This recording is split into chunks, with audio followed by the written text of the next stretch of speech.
পৃষ্ঠা 87। বাংলা শিল্প সাহিত্য ও সংস্কৃতির ইতিহাস, বাংলা চিত্রকলার ইতিহাস। বাঁদিকে ছবি রয়েছে রবীন্দ্রনাথ, অবনীন্দ্রনাথ, যামিনী রায়, রামকিঙ্কর বেইজ। নিচে লেখা এক ঝলকে। গুরুত্বপূর্ণ তথ্যপঞ্জি। অস্বচ্ছ অনন্তে শয় বফলা চয় ছয় অস্বচ্ছ জল রঙে আঁকা ছবিকে বলে গুয়াশ। গয়হস অন্তস্থ অয়াকার তালবস্য। পট পট পট শব্দটির আভিধানিক অর্থ চিত্র। কালীঘাট পটের ছায়া পড়েছিল বিখ্যাত শিল্পী ফার্নান্দ লেইজের লয়কার বর্গীয় জয়কার বয়শূন্য র লেইজের ছবিতে। 19 শতকে বাংলায় যে পট প্রসিদ্ধি লাভ করেছিল, কালীঘাটের পট। দশাবতার তাস, দ তালবস্য অয়াকার ব তয়াকার বয়শূন্য র তয়াকা দন্তেশ্ব। দশাবতার তাস খেলাটি সম্ভবত বাংলায় এসেছে ওড়িশা থেকে। The Indian school of art প্রতিষ্ঠিত হয় 1893 খ্রিস্টাব্দে। নব্যবঙ্গীয় চিত্ররীতি বন্ধনীর মধ্যে নিও-বেঙ্গল স্কুল বন্ধনী শেষ এর জনক হলেন অবনীন্দ্রনাথ ঠাকুর। অবনীন্দ্রনাথ ঠাকুরের ভারতীয় রীতিতে আঁকা প্রথম চিত্রাবলী হল কৃষ্ণলীলা সংক্রান্ত। ব্যঙ্গচিত্র বা কার্টুন অঙ্কনে ভারতীয় চিত্রকলার ইতিহাসে বিশিষ্ট স্থান অধিকার করে আছেন ঠাকুর পদবীধারী Gaganendranath. Indian academy of art এর প্রতিষ্ঠাতা হেমেন্দ্রনাথ মজুমদার। শিল্পী নন্দলাল বসুর ছাত্র ছিলেন অবনীন্দ্রনাথ ঠাকুর। সাঁওতাল দম্পতি ভাস্কর্যের শিল্পী রামকিঙ্কর বেইজ। মধ্যযুগের সন্তগণ দন্তেশ্ব দন্তের নয়তয় গ মূর্ধন্য ছবিটি অবনীন্দ্রনাথ ঠাকুরের। বিশ্বভারতীর হিন্দি ভবনের দেওয়ালে আঁকা মধ্যযুগের সন্তগণ ছবিটির স্রষ্টা হলেন বিনোদ বিহারী মুখোপাধ্যায়। সাঁওতাল মা ও 2 ছেলে বিখ্যাত এই শিল্পকর্মটি যামিনী রায়ের। বিখ্যাত গণেশ জননী ছবিটি আঁকা যামিনী রায়ের। অভিধানে পট শব্দটির অর্থ চিত্র। অস্বচ্ছ জল রঙে আঁকা ছবিকে বলে গুয়াশ। সুনয়নী দেবী অঙ্কিত একটি বিখ্যাত চিত্র মা যশোদা। অবনীন্দ্রনাথ ঠাকুরের একটি বিখ্যাত ছবি শ্বেত তালবস্য বফলা একার ত শ্বেত অভিসারিকা। পৃষ্ঠা 88। চুম্বক। বাঙালির চিত্রকলা ওপরে লেখা, তার থেকে দুদিকে 2টি লাইন নেমে গেছে।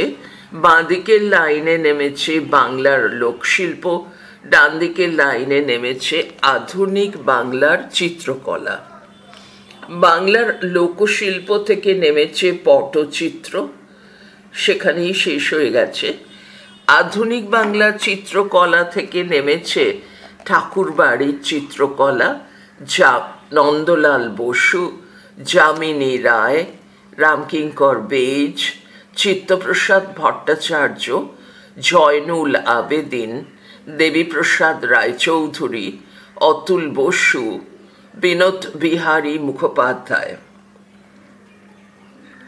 ঠাকুরবাড়ির চিত্রকলা থেকে নেমেছে অবনীন্দ্রনাথ, গগনেন্দ্রনাথ, রবীন্দ্রনাথ, সুনয়নী দেবী। বর্ণনাধর্মী প্রশ্ন প্রশ্নমান 5। 1. বাংলাদেশের ঐতিহাসিক প্রেক্ষাপটে পাল রাজবংশের পরিচয় দাও। উত্তর: বাংলাদেশে অষ্টম শতকে পাল রাজবংশের শাসন শুরু হয়। প্রবল সামাজিক রাজনৈতিক অরাজকতা ও অস্থিরতার সময়ে সমাজে শান্তি শৃঙ্খলা ফিরিয়ে আনার লক্ষ্যে জনগণ গোপাল নামে এক সামন্তকে নেতা নির্বাচিত করে। গোপালই পাল বংশের প্রতিষ্ঠাতা। তিনি 750 থেকে 770 খ্রিস্টাব্দ পর্যন্ত রাজত্ব করেন। ক্ষত্রিয় বংশে জন্মগ্রহণ করলেও গোপাল পরবর্তীকালে বৌদ্ধ ধর্ম গ্রহণ করেন। সমাজের বিশৃঙ্খলা ঘুচিয়ে শান্তি ও ঐক্য প্রতিষ্ঠা করে তিনি জনপ্রিয়তা অর্জন করেন। গোপালের পুত্র ধর্মপালের রাজত্বকালে 770 থেকে 810 খ্রিস্টাব্দ পাল রাজবংশের গৌরবময় যুগের সূচনা হয়। তাঁর 40 বছর রাজত্বের সময়ে তিনি এক ক্ষুদ্র আঞ্চলিক রাজ্যকে বৃহৎ সাম্রাজ্যে পরিণত করেন। প্যারা: ধর্মপালের পুত্র দেবপালকে পাল বংশের শ্রেষ্ঠ রাজা বিবেচনা করা হয়ে থাকে। বাংলার ইতিহাসে ধর্মপাল ও দেবপালের রাজত্বের সময় এক গৌরবোজ্জ্বল অধ্যায় হিসেবে চিহ্নিত। দেবপালের পর প্রথম মহীপাল, জয়পাল, বিগ্রহপাল, দ্বিতীয় মহীপাল, রামপাল, কুমারপাল, গোবিন্দপাল প্রমুখ রাজত্ব করলেও বিশেষভাবে দৃষ্টি আকর্ষণ করতে পারেননি। দ্বাদশ শতকের শেষে পাল বংশের অবসান ঘটে। প্যারা: বৌদ্ধ ধর্মের পৃষ্ঠপোষক হিসেবে পাল বংশের রাজাদের যথেষ্ট খ্যাতি ছিল। নালন্দা ও বিক্রমশিলার মতো শিক্ষা প্রতিষ্ঠানের পাশাপাশি শিল্পের ক্ষেত্রেও তাঁরা যথেষ্ট পৃষ্ঠপোষকতা করেন। বিখ্যাত শিল্পী ধীমান ধয়-দীর্ঘই ময়াকার দন্তে ন ও বিটপাল বয়হস্যই ট পয়াকার ল বিটপাল পাল রাজাদের পৃষ্ঠপোষকতা লাভ করেন। সূত্র: সংসদ ইতিহাস অভিধান, 2য় খণ্ড, সুভাষ ভট্টাচার্য, সাহিত্য সংসদ। 2. পাল যুগের চিত্রকলার পরিচয় দাও। উত্তর: বাংলার প্রাচীনতম ছবির নিদর্শন পাওয়া যায় পাল রাজা প্রথম মহীপাল দেবের শাসনকালের 6ষ্ঠ বছরে। আনুমানিক 983 খ্রিস্টাব্দে নালন্দা মহাবিহারে লেখা অষ্টসহস্রিকা প্রজ্ঞা পারমিতা পুঁথির 12টি রঙিন ছবি তালপাতার উপরে আঁকা হয়েছিল। তাঁর আমলের আঁকা আরও 2টি পুঁথি এবং পাল রাজাদের দীর্ঘ 450 বছরের শাসন পর্বের বহু পুঁথিচিত্রের সন্ধান পাওয়া গেছে। এছাড়াও তাদের আমলে স্থাপত্য ভাস্কর্য ও চিত্রকলার ক্ষেত্রে অভূতপূর্ব উন্নতি হয়। ধর্মপাল দক্ষিণ বিহারের অদন্তপুরী ও বিক্রমশিলা আর উত্তরবঙ্গের সোমপুর বিহারের সংস্থাপক ছিলেন। দেবপাল প্রথম মহীপাল ছিলেন নালন্দা মহাবিহারের পৃষ্ঠপোষক, যেখানে তাঁদের সময়কালীন বহু প্রস্তর ও ধাতু মূর্তির সন্ধান মিলেছে। এছাড়াও মহাযানপন্থী বৌদ্ধ পাল রাজাদের শাসনকালে আঁকা ছবিতে তন্ত্রযানী দন্তের নয়তয় রফলা অন্তস্থ জয়াকার দন্তের নয় দীর্ঘই, তন্ত্রযানী, বজ্রযানী ও কালচক্রযানী দেবদেবীর প্রতিমার উপস্থিতি লক্ষ্য করা যায়। ধর্মপাল ও দেবপালের সমসাময়িক ইতিহাস বিখ্যাত ভাস্কর তথা চিত্রশিল্পী ধীমান ও তাঁর পুত্র বিটপাল পূর্বদেশীয় এবং মধ্যদেশীয় রীতিতে ছবি আঁকেন। পালযুগের পুঁথিচিত্রে গৌতম বুদ্ধের জীবনের প্রধান 8টি ঘটনার বিবরণ পাওয়া যায়। এগুলি হল: 1. লুম্বিনী বনে জন্ম, লুম্বিনী লয় হস্যৌ ময় বয় হস্যই দন্তের নয় দীর্ঘই, লুম্বিনী বনে জন্ম। 2. বুদ্ধ গয়ায় বোধি লাভ। 3. সারনাথে ধর্মচক্র প্রবর্তন। 4 কুশীনগরে মহাপরিনির্বাণ। 5 শ্রাবন্তীনগরে অলৌকিক ক্রিয়া প্রদর্শন।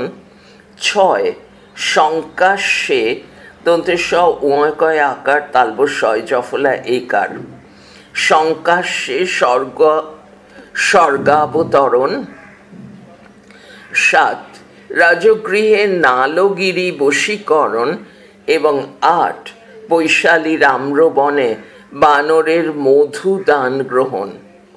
এছাড়াও এই যুগের চিত্রগুলির মধ্যে রয়েছে মহাযান বজ্রযান সম্মত দেবদেবীর প্রতিকৃতি, যার মধ্যে রয়েছেন প্রজ্ঞা পারমিতা, তারা, লোকনাথ, মৈত্রেয়, মহাকাল, বজ্রপাণি, বসুধারা প্রমুখ। অবশ্য ভারতীয় চিত্রকলার পরিপূর্ণ বিকাশ ঘটে গুপ্ত সম্রাটদের শাসনকালে 320 থেকে 576 খ্রিস্টাব্দ। 3 বাংলাদেশে সুলতানি শাসনকালের চিত্রকলার পরিচয় দাও। উত্তর, বাংলার অধিকাংশ অঞ্চলই বৌদ্ধ পাল রাজাদের অধিকার থেকে 11 শতকের দ্বিতীয় ভাগে পৌরাণিক ব্রাহ্মণ্য ধর্মের অনুগামী সেন ও বর্মণ রাজাদের কুক্ষিগত হয়ে পড়ে। ফলে পাল পুঁথিচিত্রের ধারাটি ক্রমশ বিলুপ্তির পথে এগিয়ে যায়। ত্রয়োদশ শতকের শুরুতে তুর্কি আক্রমণের ফলশ্রুতিতে দক্ষিণ বিহার ও বাংলার বৌদ্ধ বিহারগুলি ধ্বংস হলে নিরাশ্রয় পূর্ব ভারতীয় বৌদ্ধ ভিক্ষুরা বৌদ্ধ ধর্মাবলম্বী নেপাল ও তিব্বতে আশ্রয় নেন এবং এভাবেই সেখানে পূর্ব ভারতীয় শিল্পরীতি স্থান পায়। পৃষ্ঠা 89। প্যারা শামসুদ্দিন দন্তেশয়াকার ম দন্তেশয় হর্ষ দয় দয় হর্ষই দন্তের ন শামসুদ্দিন ইলিয়াস শাহের নেতৃত্বে 1342 থেকে 57 খ্রিস্টাব্দ বাংলায় সুশাসন প্রতিষ্ঠিত হয় এবং পরবর্তীকালে হুসেন শাহীর শাসনকালে তা আরও ব্যাপ্তি লাভ করে। সুলতানি আমলে বাংলার স্থাপত্যে বাঙালির সৃজনশীলতার পাশাপাশি উত্তর ভারতীয় সুলতানি স্থাপত্যের প্রভাব দেখা যায়। মুসলিম শাসনের সূচনা পর্বে বাংলার মূর্তি ও চিত্রকলা অনুশীলন ব্যাহত হলেও গ্রামীণ লোকচিত্রের মাধ্যমে তা আপন অস্তিত্ব রক্ষা করেছিল, যার পরিচয় গ্রাম বাংলার পটচিত্রে সহজেই পাওয়া যায়। এছাড়াও গৌড়ের মসজিদ ও সমাধি সৌধে পোড়ামাটির ইট ও টালির উপর অলঙ্করণে নানা নকশায় এদেশীয় কারিগরদের শিল্প প্রতিভার সাক্ষ্য ছড়িয়ে রয়েছে। সেই চিত্রকলায় পশ্চিম এশিয়ার আরবীয় ও ভারতীয় নকশার অপরূপ সমন্বয় লক্ষ্য করা যায়। 4 বাংলা চিত্রকলার ইতিহাসে মুর্শিদাবাদ শৈলীর গুরুত্ব ও অবদান আলোচনা করো। উত্তর, বাংলার নবাব মুর্শিদকুলি খাঁ 1700 থেকে 1727 খ্রিস্টাব্দ এর আমলে নিছক ধর্মীয় কারণেই দিল্লি থেকে আসা শিল্পীরা মহরম আর খাজা খিজির উৎসবে অফ্রফলকের লণ্ঠন চিত্রণের কাজ করতেন। 1720 খ্রিস্টাব্দে আঁকা একটি ছবিতে এই উৎসবের রূপ ফুটে উঠেছে, যাতে মুঘল শৈলীর পরম্পরায় মুর্শিদাবাদ শৈলীর প্রথম পরিচয় পাওয়া যায়। প্যারা মুর্শিদাবাদ শৈলীর প্রকৃত বিকাশ ঘটে মুর্শিদকুলি খাঁর শাসনকালের পরে। সুজাউদ্দিন বা সরফরাজ খাঁর আমলের কোনো মুর্শিদাবাদ শৈলীর ছবি পাওয়া যায়নি। আলিবর্দী খাঁর সময়কালে এই শৈলীর বিকাশ ও সমৃদ্ধি ঘটেছিল, বিশেষত 1750 থেকে 1757 খ্রিস্টাব্দে। তাঁর আমলে আঁকা ছবিতে শিল্পীদের সঙ্গে তাঁর ঘনিষ্ঠতার বার্তা মেলে। শিল্পীর আঁকা ছবিতে তাঁর শিকার করার ও সপার্শ্বদ সময় কাটানোর মুহূর্তগুলি ধরা পড়েছে। প্যারা সিরাজ উদ দৌলার শাসনকালে তার বর্ণময় বিলাসী জীবনযাত্রার প্রভাব শিল্পকলাকেও প্রভাবিত করে। মুর্শিদাবাদ শৈলীতে বৈচিত্র্য ও সজীবতা দেখা দেয়। কোথাও সকাল সন্ধ্যার চিত্র সমৃদ্ধ রাগমালা সিরিজে ছবি আঁকা হয়। আবার কোনো ছবির বিষয় হয়ে ওঠেন সিরাজ নিজেই। ছবির জ্যামিতিক বিন্যাস নিয়েও নানা পরীক্ষা নিরীক্ষা শুরু হয়। কখনো তা দূরে সরিয়ে রেখেই শিল্পীরা গ্রাম বাংলার জীবনধারা ছবিতে ফুটিয়ে তোলেন। কখনো বা রাজস্থান চিত্রকলার জয়পুর শৈলীর প্রভাব বাংলা চিত্রকলায় ফুটে ওঠে মুঘল শাসন সূত্রে জয়পুরের সঙ্গে বাংলার সাংস্কৃতিক যোগসূত্রটিকে স্মরণ করিয়ে দেয়। নবাবী আমলে এই যোগসূত্রটি আরও নিবিড়তা পায়। মুর্শিদাবাদের কাছে নসিপুর থেকে পাওয়া কয়েকটি ছবি থেকেই তার প্রমাণ মেলে। প্যারা সিরাজউদ্দৌলার পর মীর জাফরের আমলেও মুর্শিদাবাদ শৈলীর ধারা চলেছিল। তাঁর আমলে শিল্পীরা নবাব পরিবার ছাড়াও হিন্দু অমাত্য ও জমিদার, এমনকি ইস্ট ইন্ডিয়া কোম্পানির ইংরাজ কর্মচারীদেরও পৃষ্ঠপোষকতা লাভ করেন। এই সময় শিল্পীরা হিন্দু পৌরাণিক আখ্যান নির্ভর ছবি আঁকেন। মীর কাসিমের সময়ে লখনৌ থেকে শিল্পীরা মুর্শিদাবাদে এলে মুর্শিদাবাদ শৈলীর উপর লখনৌ শৈলীর প্রভাব পড়ে। 5. কোম্পানি শৈলীর মুর্শিদাবাদ পর্বের পরিচয় দাও। উত্তর: মীর জাফরের উত্তরসূরি মীর কাসিম ইংরেজদের কাছে পরাজিত হলে তারা মীর জাফরকেই আবার মুর্শিদাবাদের মসনদে বসায়। এর মধ্যে দিয়ে নবাবী মসনদের অমর্যাদাও মুর্শিদাবাদ শৈলীর অবক্ষয় সূচিত হয়।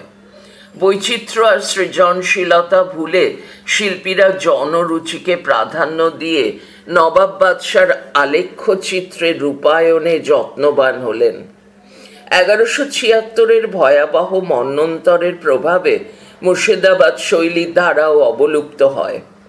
নিজেদের অস্তিত্ব টিকিয়ে রাখতে সক্ষম মুষ্টিমেয় কিছু শিল্পী মুঘল ও পাশ্চাত্য রীতির সমন্বয়ে এক নতুন শৈলী গড়ে তুললেন, যার নাম দেওয়া হলো কোম্পানি শৈলী। এই শৈলীর প্রথম ছবি মুর্শিদাবাদেই দেখা যায়।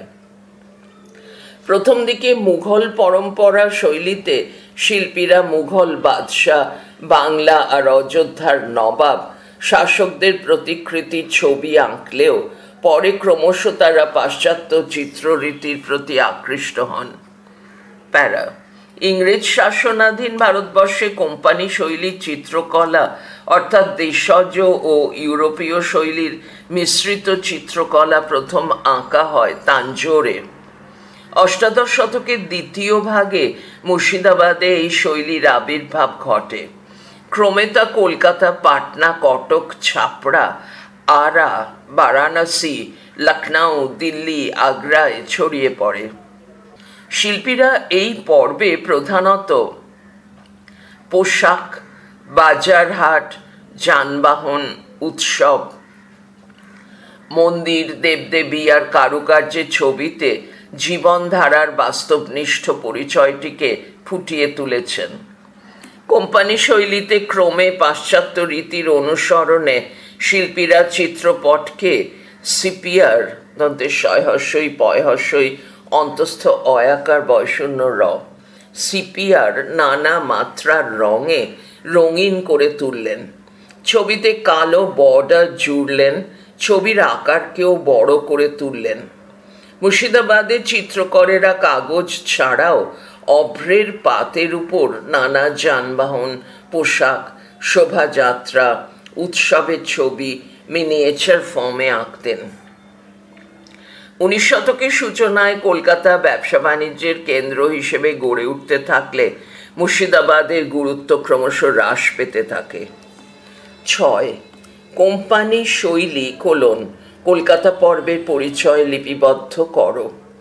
উত্তর: ইংরেজ শাসিত ভারতে কলকাতায় আসা ইংরেজরা এদের সম্পর্কে কৌতূহলী ছিল। ভারতের শিল্পীরা বিভিন্ন ছবির মধ্য দিয়ে ইংরেজদের সেই কৌতূহল চরিতার্থ করেন। শুধুমাত্র পেশাদারি আর শৌখিন ইংরেজ শিল্পীদের দিয়ে এই কাজ সম্পূর্ণ করা সম্ভব ছিল না। তাই মুঘল পরম্পরার শিল্পীরাও ক্রমে কলকাতায় সমবেত হলেন। ইংরেজরা তাদের দিয়েই নিজেদের পছন্দের ছবি আঁকিয়ে নিতে থাকেন। প্রসঙ্গত পাটনা থেকে আসা অন্যতম শিল্পী জৈনুদ্দিন ছাড়াও ভবানী দাস ও রাম দাস ছিলেন এদের মধ্যে অন্যতম। এরা সুপ্রিম কোর্টের তৎকালীন বিচারপতি স্যার এলিজা ইম্পের পত্নীর শখ মেটাতে তাঁর সংগ্রহশালার পশু পাখির অজস্র ছবি আঁকেন। প্যারা শ্রীমতী ইম্পে ছাড়া Shrimati Edward Wheeler, Nathaniel Middleton, Emily Eden, Charles D'Oyly প্রমুখের মধ্যে কেউ কেউ এদেশি শিল্পীদের দিয়ে ছবি আঁকান, কেউ বা কপি করান, আবার কেউ বা শিল্পীদের রেনেসাঁস ইউরোপীয় রীতিতে ছবি আঁকায় শিক্ষিত করে তোলেন। পৃষ্ঠা 90। শিল্পীদের ছবি আঁকার বিষয় হল ভারতবর্ষের মানুষ, পুরাকীর্তি, নিসর্গ, এমনকি কোম্পানির নানা প্রয়োজনীয় ও ব্যবহারিক নকশা। এ সময়ের বিখ্যাত ছবিগুলির মধ্যে রয়েছে বোটানিক্যাল গার্ডেনের লতা পাতা, বৃক্ষ ও ফুল ফলের ছবি, ব্যারাকপুরের institute of promoting natural history of ইন্ডিয়ার পশুশালার পশুদের ছবি, ভারতে প্রাচীন ও মধ্যযুগীয় স্থাপত্যের ছবি ও নকশা, আচার আচরণ, বেশভূষা, ধর্মোৎসব, চিকিৎসা শাস্ত্রের প্রয়োজনীয় ছবি প্রভৃতি। বিলাতি সাদা কাগজে ঘন উজ্জ্বল রঙের ব্যবহারে ব্রিটিশ রীতির স্বচ্ছ জল রঙে কোম্পানি শৈলীর কলকাতা পর্বের ছবির কাজ শুরু হয়। পাশ্চাত্য দেশীয় ছবি থেকে শিক্ষা নেওয়ার পাশাপাশি এনগ্রেভিংয়ের কাজেও দেশি শিল্পীরা নিযুক্ত হলেন। 19 শতকের 6 দশক পর্যন্ত কোম্পানির শিল্পীদের ছবির চাহিদা কলকাতায় ছিল। ফটোগ্রাফি চর্চার অগ্রগতির সঙ্গে সঙ্গে তাঁদের ছবির ক্রমশ গুরুত্ব হারিয়ে যেতে থাকে। সি দাস ছাড়াও কোম্পানির শৈলীর শেষ সার্থক শিল্পী ও অন্যতম শ্রেষ্ঠ প্রতিনিধি হলেন মোহাম্মদ আমির। 7. চিত্রকলা শিক্ষাচর্চার সূত্রপাত ও প্রসারে the Indian society of oriental আর্টের ভূমিকা আলোচনা করো। উত্তর: ভারতীয় পদ্ধতিতে শিল্পশিক্ষার উদ্যোগকে জনপ্রিয় করতে 1907 খ্রিস্টাব্দে প্রতিষ্ঠিত হয় প্রাচ্য শিল্প সভা। পরবর্তীকালে এটি জাতীয় শিল্পের অন্যতম প্রকাশরূপে the Indian society of oriental art নামে পরিচিত হয়। সোসাইটির প্রথম সভাপতি ও যুগ্ম সচিব হলেন যথাক্রমে লর্ড কিচেনার, কয়হস্যই চ একার দন্তের নয় আকার বয়শূন্য র, লর্ড কিচেনার, নরম্যান ব্রান্ড এবং অবনীন্দ্রনাথ ঠাকুর। অনেক বিদেশি উদ্যোক্তার পাশাপাশি ছিলেন উত্তরপাড়ার রাজা প্যারীমোহন মুখোপাধ্যায়, নাটোরের মহারাজা জগদীন্দ্রনাথ রায়, বর্ধমান রাজ বিজয়চাঁদ মহতাব, সুরেন্দ্রনাথ ঠাকুর, গগনেন্দ্রনাথ ঠাকুর প্রমুখ। সোসাইটির বার্ষিক প্রদর্শনীতে অবনীন্দ্রনাথ, গগনেন্দ্রনাথ প্রমুখের আঁকা ছবি ও পূর্ব এশিয়ার শিল্পকীর্তি দেখানোর ব্যবস্থা হতো। বাংলার গভর্নর লর্ড রনেলশে 1919 খ্রিস্টাব্দে প্রতিষ্ঠানটিকে সরকারের অধীনে নিয়ে আসেন। তাঁর এবং সুরেন্দ্রনাথ ঠাকুরের সহায়তায় সোসাইটির আর্ট স্কুল খোলা হয়। এই স্কুলে ছবি আঁকার 3 বছরের পাঠ্যসূচি প্রবর্তিত হয়। প্যারা প্রতিষ্ঠানটিতে স্মৃতি থেকে মানুষ ও প্রকৃতির ছবি আঁকার পাশাপাশি প্রাচীন মূর্তির ও ছবির অনুকরণও শেখানো হতো। শিক্ষা পরিচালনার ভার প্রধানত ন্যস্ত ছিল নন্দলাল বসু, ক্ষিতীন্দ্রনাথ মজুমদার ও শৈলেন্দ্রনাথ দের ওপর। মূর্তিকলা শেখানোর দায়িত্ব নেন কৌলিক বৃত্তিধারী গিরিধারী মহাপাত্র। ভগিনী নিবেদিতা, উডরক, জেমস কাজিন্স এবং অবনীন্দ্রনাথের মতো পৃষ্ঠপোষকদের হাত ধরে এই সোসাইটি শিল্প সমালোচনার ক্ষেত্রে এক নতুন আদর্শ গড়ে তোলে। এছাড়া সোসাইটির ক্যাটালগে প্রতি ছবির সঙ্গে চিত্তাকর্ষক বর্ণনা দেওয়ার রীতি এখানেই গড়ে ওঠে। এভাবেই ভারতীয় চিত্ররীতির বিকাশ সাধন, তার মর্যাদা বৃদ্ধি, শিল্প সংক্রান্ত আলোচনা সভার আয়োজন, শিল্পরুচির পরিবর্তন ঘটানো, পত্রিকা প্রকাশের মাধ্যমে জনসাধারণের সঙ্গে শিল্পের সম্পর্ক তৈরি, দেশীয় শিল্পের পৃষ্ঠপোষকতা প্রভৃতি ছিল সোসাইটির নানান মহৎ উদ্দেশ্য। এর সঙ্গে যুক্ত ছিলেন যামিনী রায়, অমিত হালদার, মুকুল দে, অতুল বসু, রথীন মৈত্র, দেবীপ্রসাদ রায়চৌধুরী, যামিনী প্রকাশ গঙ্গোপাধ্যায়, হেমেন্দ্রনাথ মজুমদার প্রমুখ। 1929 খ্রিস্টাব্দে নানাবিধ জটিলতার কারণে প্রতিষ্ঠানটি বন্ধ হয়ে যায়। 8. বাঙালি চিত্রকলা চর্চার ধারায় অন্নদা প্রসাদ বাগচির অবদান আলোচনা করো। উত্তর: প্রখ্যাত চিত্রশিল্পী অন্নদা প্রসাদ বাগচি 24 পরগনার শিখ বড়ালি গ্রামে জন্মগ্রহণ করেন।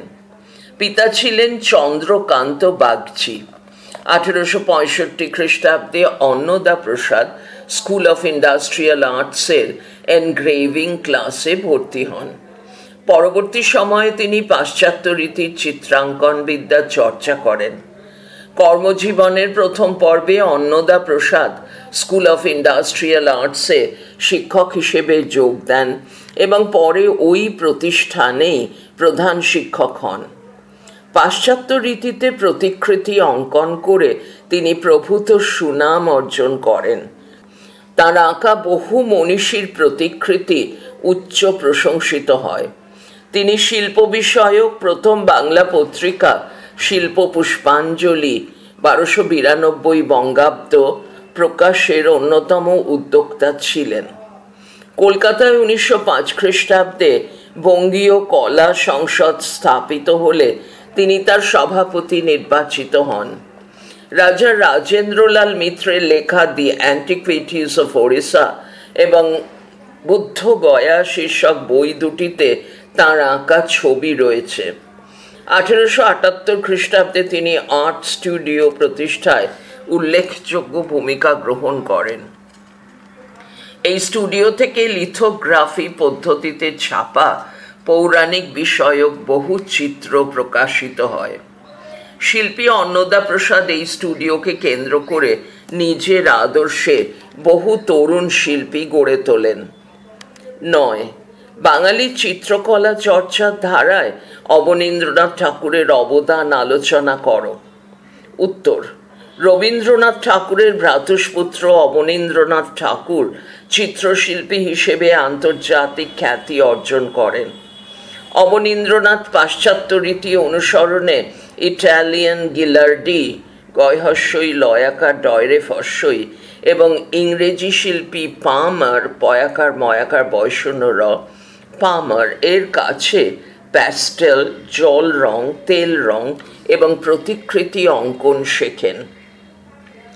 কিন্তু তাতে সন্তুষ্ট না হয়ে তিনি ভারতীয় চিত্রাঙ্কন রীতি পুনরুদ্ধারের সাধনা শুরু করেন।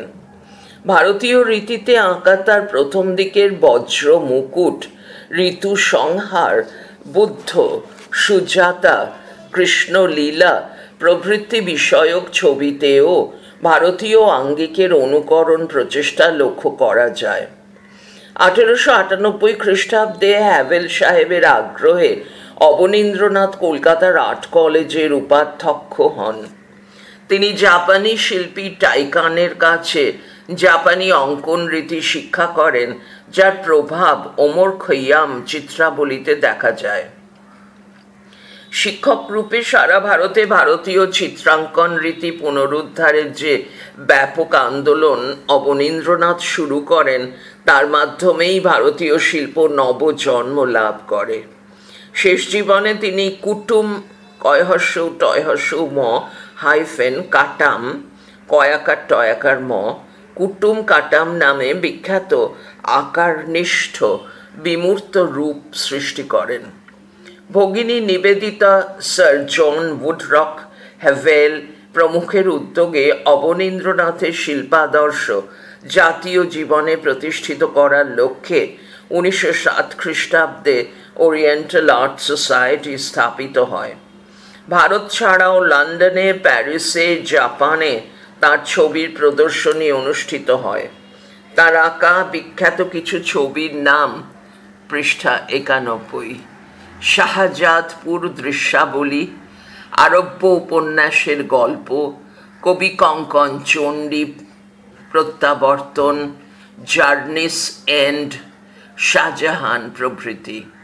এছাড়াও তিনি বহু মুখোশের পরিকল্পনাও রচনা করেছিলেন। 10. বাংলার চিত্রকলার ইতিহাসে নন্দলাল বসুর অবদান সম্পর্কে সংক্ষেপে আলোচনা করো। HSWBC HAC মডেল কোয়েশ্চেন অথবা চিত্রকলা চর্চায় শিল্পাচার্য নন্দলাল বসুর স্থান নিরূপণ করো। উত্তর: বিহারের মুঙ্গের জেলায় বসবাসকারী খড়গপুরের এক বাঙালি পরিবারে জন্মগ্রহণ করেন নন্দলাল বসু। তিনি ছেলেবেলায় কুমোরদের দেখাদেখি মূর্তি গড়তেন। তার পিস্তুত ভাই অতুল মিত্র ছিলেন আর্ট কলেজের ছাত্র।